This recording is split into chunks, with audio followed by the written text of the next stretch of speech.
రేపటి కోటి దీపోత్సవ మండపం ఎన్నో మహాద్భుత ఘట్టాలు ఆవిష్కృతం కాబోతున్నాయి. అందరూ 5:30 గంటలకల్లా ప్రాంగణానికి విచ్చేయాలి. రేపు ఈ కైలాస ప్రాంగణంలో ఇలవైకుంఠంగా అలరారబోతోంది. రేపు మీ అందరి సమక్షంలో స్వర్ణగిరి శ్రీ వెంకటేశ్వర స్వామి వారికి శ్రీదేవి భూదేవి సమేతంగా అత్యంత వైభవపేతంగా పరిణయోత్సవం జరిపించుకోబోతున్నాం. రేపు భక్తుల దురితాలు, అకాల మృత్యు దోషాలు తొలగే విధంగా నృసింహ రక్షా కంకణ పూజ కూడా ఉంటుంది. ఈ పూజను అందుకోవడానికి నాచారంగుట్ట శ్రీ లక్ష్మీ నృసింహస్వామి వారు సైతం కోటి దీపోత్సవానికి వేంచేయబోతున్నారు. అంతేకాదు రేపు కోటి దీపాల ప్రాంగణంలో గురువాయూర్ కృష్ణ పరమాత్ముడు సైతం కొలువు తీరబోతున్నారు. అత్యంత నయన మనోహరమైనటువంటి చిన్ని కృష్ణునికి అత్యంత విశేష రీతిలో 108 వెన్న కుండలతో నవనీత పూజ కూడా జరుగుతుంది. నవనీత పూజను వర్ణించడానికి మాటలు సరిపోవన్నమాట. చూస్తేనే ఆ అద్భుతం మనకు జన్మధన్యమైపోతుంది. రేపు మరో ముఖ్యమైన అపూర్వమైన ఘట్టం కూడా ఉంటుంది. మీరెంతగానో ఎదురు చూసే నాగ సాధువులు నిర్వహించే మహారుద్రాభిషేకం రేపు జరగబోతోంది. కార్తీక మాసం అత్యద్భుతమైనటువంటి పరమ పవిత్రమైనటువంటి మాసం. అటువంటి మాసాన నాగ సాధువులు నిర్వహించేటువంటి మహారుద్రాభిషేకం దర్శిస్తే సకల పాపాలు దురితాలు తొలగించబడతాయి. అందరూ 5:30 గంటలకల్లా ప్రాంగణానికి విచ్చేయండి. ఈనాటి కోటి దీపోత్సవ కార్యక్రమంలో గణనాథుని మహాత్మ్యం గురించి, అలాగే వేములవాడ రాజన్న వైభవం, ఈ కోటి దీపోత్సవ విశిష్టత గురించి ప్రవచనామృతం అందించేందుకు విచ్చేశారు ప్రముఖ ఆధ్యాత్మికవేత్త డాక్టర్ వేదాంతం రాజగోపాల చక్రవర్తి గారు. మీ అందరి కరతాళ ధ్వనుల మధ్య వారిని వేదికపైకి సవినయంగా ఆహ్వానిస్తూ ఈనాటి కోటి దీపోత్సవంలో వారిని ప్రవచనామృతం అందించవలసిందిగా కోరుతున్నాం.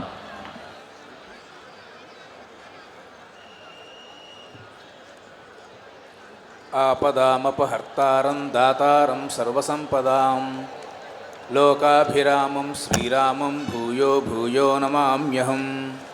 శ్రౌతస్మార్తాదికం కర్మ నిఖిలం ఏన సూత్రితం తస్మై సమస్త వేదార్థ విదే వికనసే నమః.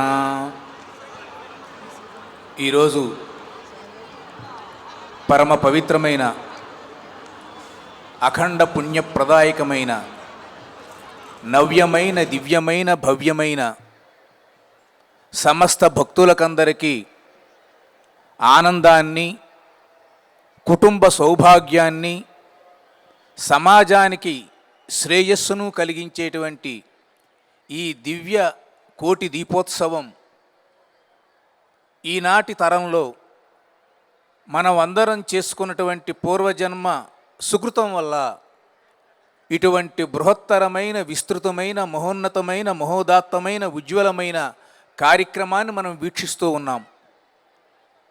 వనితా టీవీ, ఎన్టీవీ, భక్తి టీవీ వారు సభక్తికంగా ప్రపంచంలో ఉన్న తెలుగువారికందరికీ సౌభాగ్యం కలగాలి అనేటువంటి భావనతో హైందవ సంస్కృతి దశ దిశలా పరిఢవిల్లి హిందూ ధర్మం యొక్క సౌరభం ప్రతి ఇంటిలోనూ వ్యాపించాలని, ప్రతి మహిళ హృదయంలో కార్తీక దీపం నిరంతరంగా వెలుగుతూ ఉండాలని, లోక కళ్యాణార్థం చేసేటువంటి ఈ కార్యక్రమానికి విచ్చేసినటువంటి వేలాది భక్తులకందరికీ నమస్సముంజాలు సమర్పిస్తూ ఈ కార్యక్రమాన్ని ఇంత ఉదాత్తంగా తీర్చిదిద్దుతున్నటువంటి నరేంద్ర చౌదరి, రమాదేవి దంపతులకు అహర్నిశలు ఈ కార్యక్రమం విజయవంతం కోసం ప్రతి వ్యక్తి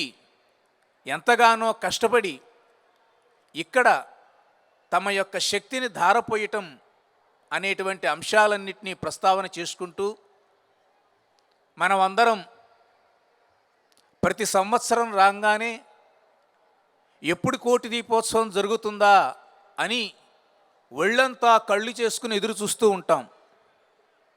కన్నులలో వెన్నెల ఆనంద దీపాలు వెలిగించుకొని ఇక్కడికి వస్తూ ఉంటాం.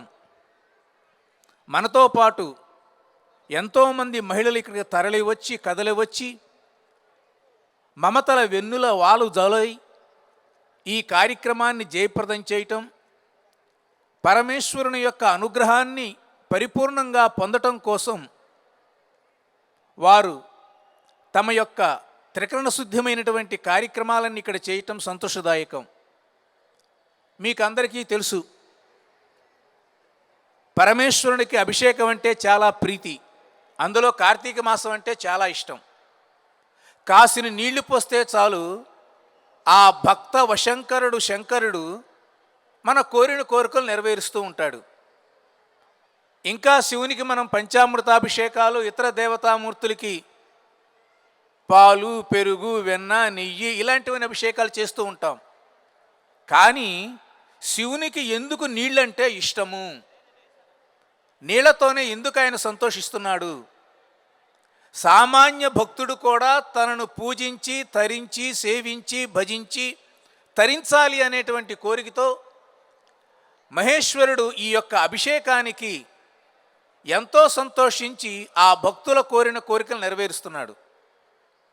ఒక పురాణంలో అపామివ త్రిలోకేషు ప్రకృతి అనే ఒక పదం ఉంది.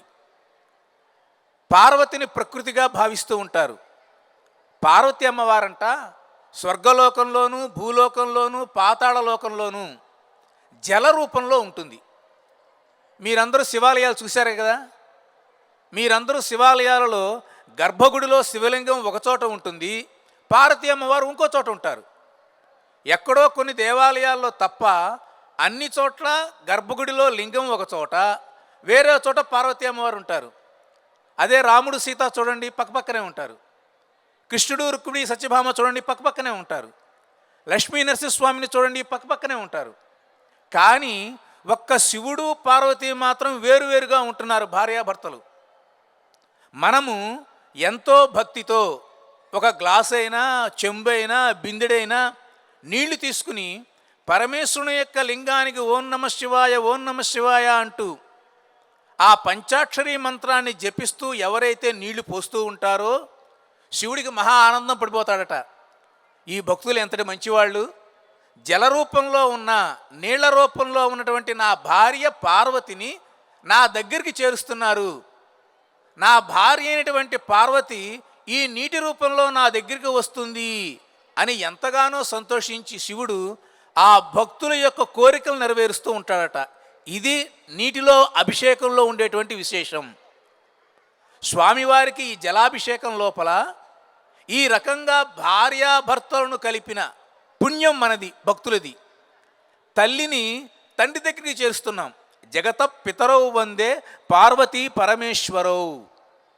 కాబట్టి మీరు శివాలయంలో కానీ, ఇళ్లల్లో కానీ ఈ భక్తి టీవీ వారి కోటి దీపోత్సవంలో కానివ్వండి, పరమేశ్వరునికి ఏదయ్యా ఇష్టం అంటే మీరు ఎన్ని పూలు పెట్టినా, గంధం పెట్టినా, పాలు పెరుగు పోసినా, బ్రహ్మాండంగా అలంకారాలు చేసినా చివరికి మీరిచ్చేటువంటి ఆ చెంబుడు నీళ్లతోనే స్వామివారు సంతోషించి మీ కోరికలు నెరవేరుస్తారు. ఇది ఈ కలియుగం లోపల కార్తీక మాసంలో పరమేశ్వరుడు అభిషేక ప్రియ శివ, శివుడు అభిషేక ప్రియుడు అనేటువంటి మాటకి వెనకాల ఉండేటువంటి రహస్యం ఇది. కాబట్టి మీరందరూ మీకు చేతనైనంత వరకు, ఓపిక ఉన్నంత వరకు ఆ పరమేశ్వరుని యొక్క అనుగ్రహం పరిపూర్ణంగా కలగాలి అని అంటే ఈ విధంగా నీళ్లు తీసుకుని శివలింగానికి అభిషేకం చేస్తే పార్వతీ అమ్మవారిని పరమేశ్వరుడి దగ్గరికి చేర్చిన పుణ్యం మనకి లభిస్తుంది. దీనివల్ల భార్యాభర్తల మధ్య అనురాగం, తల్లి తండ్రి పిల్లల మధ్య ఒక గౌరవం, కుటుంబంలో ఒక ఆదరణ, మీ ఇల్లు సర్వ సౌభాగ్యకరంగా ఉంటుంది కేవలం మీరు పోసేటువంటి కాసిని నీళ్లతో.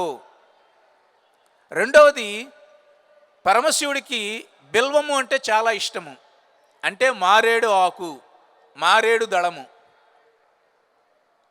ఏకబిల్వం శివార్పణం అంటూ ఎవరైతే ఈ కార్తీక మాసంలో ఆ యొక్క పరమేశ్వరుని యొక్క లింగం మీద ఒక్క మారేడాకు పెట్టినా సరే మనందరికీ రేడైనటువంటి అంటే ప్రభు అయినటువంటి శివుడు మనకి కైలాసాన్ని ప్రాప్తింపచేస్తాడు అని పురాణాలు చెప్తున్నాయి. ఎందుకండి ఆ బిల్వంలో అంత గొప్పదనం?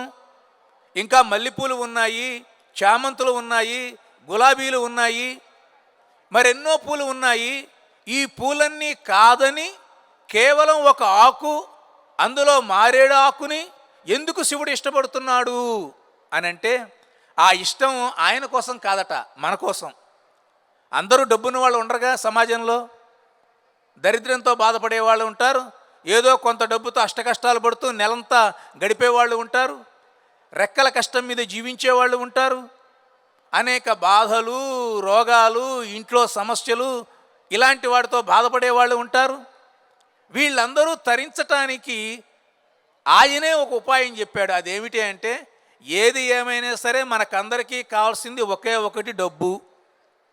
కోటి దీపోత్సవానికి వస్తున్నామండి, కారుకి ఎంత అవుతుంది, ఆటోకి ఎంత అవుతుంది, ఏదో తిరుమలకి వెళ్తాం, రైలు ఛార్జీ ఎంత అవుతుంది, అక్కడ రూమ్ రెంట్ ఎంత, స్వామివారి దర్శనం ఎంత, ఎన్ని లడ్డూలు కొనాలి, మళ్ళీ ఏ ట్రైన్ ఎక్కాలి, ఇంటికి ఎంత రావాలి, మొత్తం ఓవరాల్ ఖర్చు ఎంత. మీరు ఏదైనా తిరుమల ప్రయాణం కానీ తీర్థయాత్ర కానీ చేస్తే ఇదే కదా డబ్బు ఆలోచన. పిల్లలు చదివించాలి, డబ్బు ఆలోచన. పెళ్ళిళ్ళు చేయాలి, డబ్బు ఆలోచన. ఇళ్లలో ఇలా కలియుగంలో మానవుల బుద్ధి అంతా డబ్బు చుట్టూతోనే తిరుగుతూ ఉంటుంది, మనం ఎక్కడ కూర్చున్నా ఎన్ని పనులు చేసినా. అందువలన పరమేశ్వరుడు ఈ విషయాన్ని గ్రహించి మానవులకందరికీ డబ్బు కావాలి కాబట్టి డబ్బుకి అధిదేవత లక్ష్మీదేవి. అటువంటి లక్ష్మీదేవి ఎక్కడ ఉంటుంది అని అంటే మారేడు ఆకు, బిల్వదళం. ఆదిత్యవన్నే తపసోది జాతో వనస్పతిస్తవ వృక్షోద బిల్వ తస్య ఫలాని తపసాని దంతు మాయాంతరాయాశ్చ బాహ్యా అలక్ష్మీ అని మనకి శ్రీ సూక్తం చెప్తుంది. మన దరిద్రం అంతా పోవాలి అని అంటే మారేడు ఆకులతో గనక శివుణ్ణి పూజించిన, మారేడు కాయలకి హోమం చేసిన లక్ష్మీదేవి యొక్క అనుగ్రహం పరిపూర్ణంగా కలుగుతుంది. కాబట్టి శివుడు ఏం చేశాడంటే, నాకు మిగతా బ్రహ్మాండమైన పుష్పాలు, పూలదండలు, లేకపోతే మార్కెట్లోకి వెళ్ళి అప్పటికప్పుడు కోసుకొచ్చిన పూలు నాకేం వద్దయ్యా, మీరు ప్రేమతో ఆ రోడ్డు మీద ఉండేటువంటి చెట్టు, ఆ గుడి దగ్గర ఉన్నటువంటి ఒక చెట్టు, లేకపోతే ఊరు బయట ఉండేటువంటి ఆ మారేడు చెట్టు దగ్గరికి వెళ్ళి ఒక్కదళం చాలు, అది కోసి నా దగ్గర పెట్టండి. ఏకబిల్వం శివార్పణం. ఇంకో రహస్యం చెప్తాను వినండి జాగ్రత్తగా. ఆగమశాస్త్రంలో మీరు ఏదైనా సరే ఒక పువ్వు పెట్టకూడదు, ఏదైనా ఒక అగరబత్తి వెలిగించకూడదు, ఏదైనా ఒక కర్పూర బిళ్ళ పెట్టకూడదు, ఏదైనా ఒక అరటికాయ నైవేద్యం పెట్టకూడదు. ఏకం నా, ఏది ఒకటి పెట్టకూడదు. ఆ ఒకటి మీరు పెడితే ఉన్న ఒకటి కూడా పోతుందన్నమాట. కాబట్టి ఏదైనా రెండు పెట్టాలి. రెండు అగరొత్తులు, రెండు కర్పూర బిళ్ళలు, రెండు పువ్వులు, కొబ్బరికాయ కొడితే రెండు కొబ్బరి చెప్పలు, లేదా రెండు ఖర్జూరకాయలు. ఈ విధంగా రెండుగా చెప్పారు తప్ప మన శాస్త్రం ఒకటి ఎప్పుడూ చెప్పలేదు. కాబట్టి మీరు దేవతారాధన చేసేటప్పుడు కానీ, ఆలయాలకు వెళ్ళినప్పుడు కానీ, మీ ఇంట్లో కానీ మీరు ఏ పూజ ఏ పని చేసినా సరే ఒకటి పెట్టవద్దు. దానివల్ల ఉన్నది కాస్త పోయే ప్రమాదం ఉంది. కాబట్టి రెండు పెట్టండి. ఇలా రెండుగా ఉండేటువంటి లక్షణం ఏదైతే ఉంటుందో మన శాస్త్రంలో అన్ని చోట్ల చెప్పబడింది. కానీ మారేడాకు మాత్రం ఒక్కడు పెడితే చాలట, 2 అక్కర్లా 3 అక్కర్లా. ఒకటి పెట్టినా సరే, కేజీ మారేడాకులతో పూజ చేసినా సరే, కోటి బిల్వార్చన చేసినా సరే స్వామివారు సంతోషించి మీకు ఇచ్చే ఫలం ఒక్కటే. ఇది మారేడాకుల్లో ఉండేటువంటి రహస్యం. అందువలన ఏమన్నారు, ఏకబిల్వం శివార్పణం. త్రిగుణాకారం త్రినేత్రం చ త్రయాయుధం త్రిజన్మ పాప సంహారం ఏకబిల్వం శివార్పణం. ఒక్క బిల్వం, ఒక్క మారేడాకు ఇస్తే అన్నాడు కదా. బిల్వద్వయం, బిల్వత్రయం, బిల్వ చతుర్థం అని అనలేదుగా. కాబట్టి ఈ రహస్యాన్ని మీరు గుర్తుపెట్టుకుని మారేడాకులు దొరకడం కూడా పెద్ద కష్టమేం కాదు. ఒక్క మారేడాకుని స్వామివారికి గనక సమర్పణ చేసినట్లయితే స్వామివారు లక్ష్మీదేవిని మనం అనుగ్రహిస్తారు. మీరందరూ తిరుమల వెంకటేశ్వర స్వామి వారిని చూసే ఉంటారు. స్వామివారికి ప్రతిరోజు పాదాల మీద కేవలం తులసీ దళాలు మాత్రమే వేస్తారు. పైనుంచి కింద దాకా రకరకాల పూలు, తోమాల సేవలు అన్నీ చేస్తారు. కానీ వెంకటేశ్వర స్వామి వారి పాదాల మీద పూలు వేయరు, కేవలం తులసీ దళాలు మాత్రమే సమర్పిస్తారు. అది అక్కడ సంప్రదాయం. ఈ కార్తీక మాసంలో స్వామివారి పాదాల మీద ఆ తులసీ దళాలు కూడా ఇవ్వకుండా కేవలం మారేడు దళాలను మాత్రమే సమర్పిస్తారు. ఇది రహస్యం. కార్తీక మాసంలో శివునికి బిల్వార్చన ఎంత ఇష్టమో తిరుమలలో ఉండేటువంటి వెంకటేశ్వర స్వామి వారికి కూడా అంతే ఇష్టం. కాబట్టి కార్తీక మాసంలో భక్తులైన మీరందరూ, భక్తి టీవీ ద్వారా వీక్షించే కోట్లాది మంది ప్రజలందరూ అవకాశం ఉంటే తప్పనిసరిగా శివలింగం మీద అభిషేకం చేయటం, స్వామివారికి ఒక చిన్న మారేడాకును పెట్టి ఆయన్ని సంతోషింపచేసి మీకు కావలసినటువంటి సౌభాగ్యాలు పొందేటువంటి అవకాశాన్ని మీరు జార విడుచుకోవద్దు. ప్రయత్నం చేసి ఈ పూజ చేయండి. మూడవది, స్వామివారికి విభూది అంటే చాలా ఇష్టం. అంతా ఇంత కాదు. ఎందువల్ల అనంటే ఆ విభూది ఆవు పేడ ద్వారా తయారవుతుంది. ఆ విభూదిలో 3 స్థాయిలు ఉంటాయట. మనం గనక ఇంట్లో పెట్టుకున్నాం అనుకోండి విభూది, అది ఒక ప్రయోజనం. దానికన్నా ఇంకా శక్తి కావాలి, దేవాలయంలోకి వెళ్ళి దేవాలయంలో విభూది గడ్డలు ఉంటాయి, దాన్ని పెట్టుకుంటే అంతకన్నా ఫలితం, ఇంకా గొప్ప ఫలితం రావాలి అనంటే దేవుడికే విభూదిని సమర్పించిన ఆ విభూతిని కనుక పెట్టుకున్నట్లయితే మనలో ఉండేటువంటి సమస్తమైన దోషాలు పోతాయి. ఇంట్లో పెట్టుకునేదేమోనో ఆరోగ్యం, గుళ్ళో పెట్టుకునేదేమో ఐశ్వర్యం. దేవుడికి అర్పించిన విభూతిని మనం పెట్టుకుంటే అది మోక్షము అని 3 రకాలు. ఇంట్లో పెట్టుకుంటే ఆరోగ్యం, గుళ్ళోది పెట్టుకుంటే ధనము, దేవుడికే పూజ చేసి పెట్టుకున్నది ఉన్నట్టయితే దాని వలన మోక్షము అనేటువంటి 3 మాటలు ఉన్నాయి. కాబట్టి మీరందరూ కార్తీక మాసం లోపల తప్పనిసరిగా ఆడవాళ్ళు కానీ మగవాళ్ళు కానీ మర్చిపోకుండా తెల్లారే లేవండి, స్నానం చేయండి, ఓం నమ శివాయ అంటూ చిన్న విభూతిని పెట్టుకోండి. మీకు దగ్గర ఉండే శివాలయాలకు వెళ్ళండి, అక్కడ ఉన్న ఆ విభూతిని పెట్టుకోండి. ఒకవేళ దేవుడికి గనక విభూతి అభిషేకం చేసినట్లయితే ఆ బ్రాహ్మణులను అడిగి ఏమండి ఆ విభూతి కాస్తంత ఇవ్వండి అని మీ నుదుటిని పెట్టుకోండి. మీరు తమిళనాడులో దేవాలయాలు చూసే ఉంటారు. అక్కడ శివాలయాలకు వెళ్తే అక్కడ ప్రసాదం ఏం పెట్టరు, మనకి సెటారు పెట్టి మనం చేయి పెడితే దోసిలి అందులో కాస్త విభూతి వేస్తారు. అరుణాచలం కానీ కంచి కానీ ఇలా గొప్ప గొప్ప క్షేత్రాల్లో విభూతికి అటువంటి మహత్తరమైనటువంటి శక్తి ఉన్నది. కాబట్టి భక్తులైన వాళ్ళందరూ స్త్రీ పురుష అనే విచక్షణ లేకుండా ఈ కార్తీక మాసంలో గనక ఎవరైతే నుదుటున పరమేశ్వరునికి ప్రీతిగా విభూతి గనక పెట్టుకున్నట్లయితే వారికి సకలమైన సంపదలు కలుగుతాయి. ఇందాక నేను చెప్పానే అభిషేకం, ఆ అభిషేకంలో ఇంకో రహస్యం ఏమిటంటే బ్రహ్మదేవుడు శ్రీ మహావిష్ణువు ఇరువురిలో ఎవరు గొప్ప అంటే ఎవరు గొప్ప అని అనుకుంటున్నారు. విష్ణుమూర్తి ఏమంటున్నాడంటే, నాయనా బ్రహ్మ, అసలు నిన్ను పుట్టించిన వాడిని నేను, మీ నాన్నని నేను, మీ తండ్రిని. నా యొక్క బొడ్డులో ఉండేటువంటి పద్మంలోంచి నువ్వు పుట్టావు కాబట్టి నువ్వు నా కొడుకువి. నిన్ను పుట్టించిన వాడిని కాబట్టి తండ్రిగా నాదే గొప్ప అన్నాడు. బ్రహ్మదేవుడు చాచా అట్లా అనకూడదండి మీ నాన్నగారు, మీరు నన్ను పుట్టించారు కరెక్టే, కానీ ఈ భూమి, ఈ లోకాలు, ఈ మానవులు వీళ్ళందరినీ ఎవరు పుట్టించారు? ఒక్కొక్క వ్యక్తి ఇంతకాలం బతకాలి, వీడు 10 ఏళ్ళు, వీడు 100 ఏళ్ళు, వీడి 70 ఏళ్ళు, వీడికి ఇన్ని రోగాలు రావాలి, ఇంత సంపద రావాలి, ఇన్ని కష్టాలు రావాలి, ఇన్ని సుఖాలు రావాలి అని ఎవరు రాసింది? నేనేగా. బ్రహ్మరాత అని మనం నుదుటి మీద అంటారు తప్ప విష్ణు రాత అంటారా ఎవరైనా? శివుడు రాత అంటారా? పార్వతీ రాత అంటారా? అనరుగా ఎవరు? బ్రహ్మరాత అని నన్నే అంటారు. కాబట్టి నాన్న నేను మీకన్నా గొప్ప అన్నారు. తండ్రి కొడుకుడు కొట్టుకోవటం అనేది ఈ కలియుగంలో కాదు, పాతకాలం నుంచి ఉంది. తండ్రి మాట వినకపోవటం. రాముల వారు దశరథుడి మాట విన్నాడు. ఎప్పుడు? త్రేతాయుగంలో. పితృవాక్య పాలన. ఇప్పుడు కలియుగం వచ్చేసింది, మన పిల్లలు మన మాట వినట్లా. ఇప్పుడు పుత్రవాక్య పాలన వచ్చింది కొత్తగా. చచ్చినట్టుగా మీ పిల్లలు చెప్పినట్టుగా మీరు వినాల్సిందే. త్రేతాయుగం ద్వాపరయుగం మారిపోయింది, కలియుగం వచ్చింది. కాబట్టి తండ్రి మాటను ధిక్కరించడం అనేటువంటి మాట అదిగో అప్పుడే విష్ణుమూర్తికి బ్రహ్మదేవుడికి తగాదా వచ్చి ఎవరు గొప్ప అంటే ఎవరు గొప్ప? వారి మధ్యన అగ్ని జ్వాలా రూపంలో పరమేశ్వరుడు లింగాకారంగా ఉద్భవిస్తే దాని యొక్క కింద భాగం కనుక్కోవటానికి శ్రీమన్నారాయణుడు వరహావతారాన్ని ధరించి కిందకి వెళ్ళాడు. బ్రహ్మ అంశరూపంలో పైకి వెళ్ళాడు. విష్ణుమూర్తి ఎంత కిందకి వెళ్ళినా సరే దాని యొక్క మొదలేంటో కొనుక్కోలేకపోయాడు. బ్రహ్మదేవుడు అంశరూపంలో పైకి వెళ్తుంటే పైనుంచి ఒక చిన్న మొగలి రేకు రాలి పడుతుంది కిందకి. అది అక్కడి నుంచి రావటం ఎన్నో యుగాలైంది.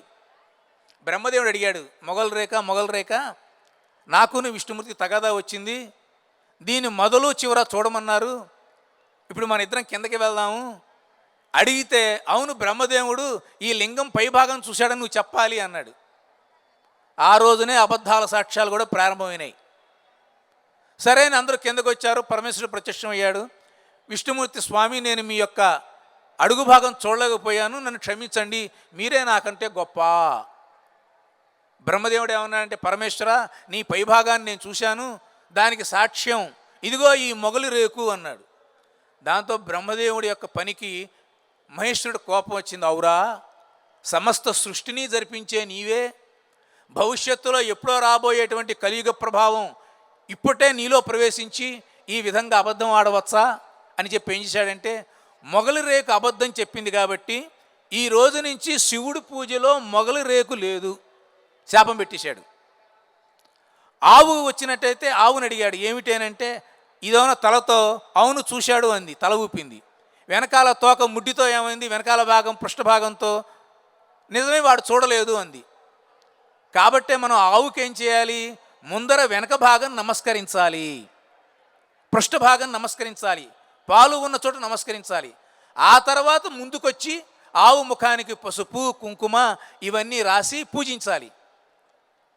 ముందర మాత్రం వెనకాల భాగంలోనే పూజించాలి. వెనకాల కాళ్ళకి పూజన చేసిన తర్వాత ముందు కాళ్ళకి పూజ చేయాలి. ఈ రెండు కాళ్ళకి ఇవంతా అయిన తర్వాత అప్పుడు వీపు భాగాన్ని పూజించాలి. కారణం ఏంటంటే పరమేశ్వరుని యొక్క శాపం వల్ల ఈ మొగలి రేఖ చాలా బాధపడిందంట. అయ్యో పొరపాటు పని చేశాను, నన్ను పరమేశ్వరుడు దగ్గరికి చేర్చుకోడా అని అనుకుంటుందంట ఆ మొగలి రేకు. పార్వతీ పరమేశ్వరుల కళ్యాణం జరుగుతున్న వేళ ఈ మొగలి రేఖ మళ్ళీ వచ్చి పార్వతీ పక్కన నుంచుంది. అమ్మగారు నేను ఒక చిన్న తప్పు చేశాను, ఈ రకంగా పరమేశ్వరుడు నాకు శాపం ఇచ్చాడు, ఏదో విధంగా నన్ను ఈ పూజలో భాగస్వామ్యం చెయ్యి అని పార్వతీ అమ్మవారిని వేడుకుంది. సహజంగా ఆడవాళ్ళకి మనసు వెన్నలాగా ఉంటుంది కదా, కరిగిపోతుంది. అందులో పార్వతీ అమ్మవారు ఈ జగత్తుకు తల్లి, జగజ్జనని, జగన్మాత.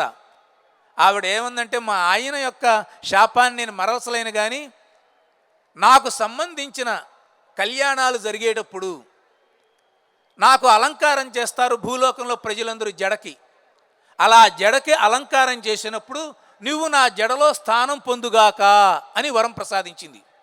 అప్పటి నుంచి పార్వతీ పరమేశ్వరుల కళ్యాణంలో అమ్మవారికి గనక పూల జడ గనక వేసినట్లయితే ఆ పూల జడలో ఈ మొగలి రేకును చుట్టి అమ్మవారిని పెళ్లి కూతురుగా చేయటం అనేటువంటి ఒక సంప్రదాయం ఏర్పడింది.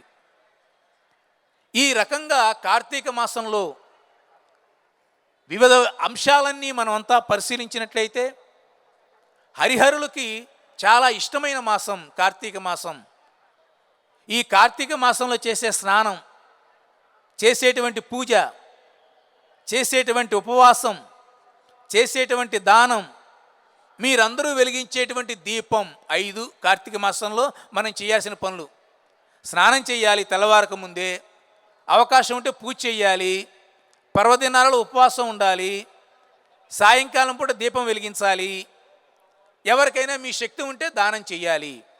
మన పంచప్రాణాలకి ప్రతీకగా ఈ పంచరకాలైనటువంటి పనులు గనక ఎవరైతే చేస్తారో వాళ్ళకి స్వామివారి యొక్క దివ్యమైన అనుగ్రహం కలుగుతుంది. శ్రీనాథుడు భీమేశ్వర పురాణంలో పద్యం చెప్తాడు, మాటలు వెయ్యినేటికి మందర భూధర మంధన క్రియాపాటవ ఘూర్ణమాన జలభార మహోదది కాలకూట సంఘాట కృపీట సంభవ వికట స్ఫుట విస్ఫలింగ విస్ఫోట పవిత్ర సద్భవన భూత భయావహు ఆశ్రయించేదని అన్నాడు. గొప్ప పద్యం, గొక్క తిప్పుకోకుండా చెప్పాడు. బ్రహ్మాండంగా క్షీరసాగరం మధించేటప్పుడు పుట్టేటువంటి కాలకూట విషయాన్ని తన గొంతులో నింపుకుని ప్రజలందరికీ అమృతాన్ని ప్రసాదిస్తున్నటువంటి పరమేశ్వరుడు గురించి ఎన్ని మాటలు చెప్పినా అది తక్కువే కదా. కాబట్టి అటువంటి అమృతతుల్యుడైనటువంటి పరమేశ్వరుడు, మనం వెలిగించే దీపం శివుడికి ప్రీతికరమైన దాని పేరు దామోదర దీపం. అటువంటి దామోదర దీపాన్ని మీరంతా వెలిగించబోతూ ఉన్నారు. ఇటువంటి మహోన్నతమైన బృహత్తరమైన కార్యక్రమాన్ని అనేక వ్యయప్రయాసలు కోర్చి మీ ఆనందం కోసం, హైందవ ధర్మం కోసం, దేశం కోసం, మన కోసం సమర్పిస్తున్నటువంటి నరేంద్ర చౌదరి రమాదేవి దంపతులకు, అదేవిధంగా అవిశ్రాంతంగా కృషి చేస్తున్నటువంటి సిబ్బందికి అన్నిటికీ మించి మీరందరూ 4-5 గంటలు ఓపికతో ఇక్కడ కూర్చుంటున్నారు. శారీరక శ్రమ, కళ్ళతో ఇన్ని అద్భుతమైన దృశ్యాలు చూస్తున్నారు, చెవులతో అనేక వింటున్నారు, మానసికంగా భావిస్తున్నారు, నోరారా కీర్తిస్తున్నారు. కాబట్టి అక్కడ ఉన్న స్నానము, దానము, అర్చనము, దీపము ఎట్లయితే ఉన్నాయో ఇక్కడ కూడా మీరు ఈ 4-5 గంటలు కూర్చోవటము, వింటము, చూడటము, చక్కగా స్వామివారి గురించి మాట్లాడటము, భజన చేయటం అనేటువంటి గొప్ప కార్యక్రమాలు చేసి ఆ పరమేశ్వరుని అనుగ్రహం ఇదే విధంగా నిరంతరం పొందాలని చెప్పి కోరుకుంటూ సర్వే జనా సుఖినో భవంతు. ఓం నమః శివాయ.